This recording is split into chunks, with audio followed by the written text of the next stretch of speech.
राहुल पुजारी, कट्टर गोपीचंद पडळकर सैनिक, प्रस्थापित व्यवस्थेच्या छताडावर नाचून सर्वसामान्य जनतेला उपेक्षितांना न्याय देण्यासाठी एक गावगाड्यातला तरुण एक भूमिका घेतो, न्यायाची भूमिका घेतो, त्याला वाढता पाठिंबा होतो। त्यावेळी भविष्यातलं राजकारण ओळखून हीच प्रस्थापित मंडळी त्या गावगाड्यातल्या तरुणाला संपवण्यासाठी, राजकारणातून संपवण्यासाठी वेगवेगळ्या खोट्या केसेस टाकतात, त्याला बदनाम करायचा प्रयत्न करतात। तरी सुद्धा त्यांच्या छाताडावर नाचून तो गावगाड्यातला तरुण जत विधानसभा मतदारसंघात 40,000च्या मताने निवडून येतो। परंतु राजकारण कायम डोक्यात ठेवून चालणाऱ्या या प्रस्थापित व्यवस्थेनं जतमध्ये चाललेली विकास कामं, आमदार गोपीचंद पडळकर साहेबांना वाढणारा पाठिंबा पाहून त्यांच्या पोटशूळ उठलेला आहे।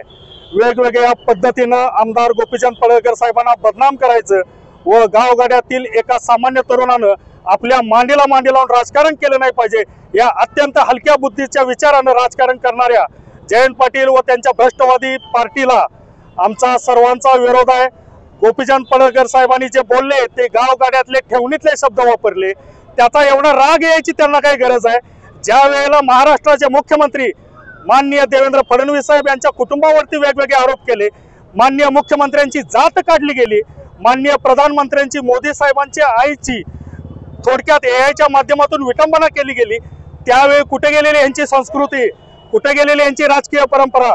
परंतु एखाद्या सामान्य गावगाड्यातला तरुण ज्यावेळी राजकारणात येऊन प्रस्थापितांची व्यवस्था नष्ट करायला बघतो आणि सर्वसामान्यांना न्याय देण्याची भूमिका घेतो, त्यावेळी त्याला जाणीवपूर्वक बदनाम करण्याचं कटकारस्थान या जयंत पाटलांसारख्या राजकारणी लोकांचं चालू आहे। इथून पुढे या गोष्टी खपवून घेतल्या जाणार नाहीत, जशास तसं उत्तर दिलं जाईल। आज काय केलं?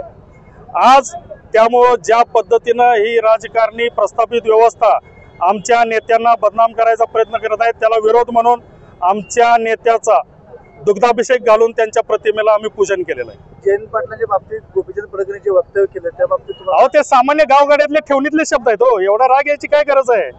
एक लक्षात घ्या, सामान्य माणसाची भूमिका मांडत असताना आम्ही सामान्य शब्दातनं बोलतो, गावगाड्यांची भूमिका आहे, गावगाड्यात जे शब्द वापरले जातात त्या भूमिकेतनं त्यांनी बोललो, एवढी जिवारी लागून घ्यायची गरज नव्हती।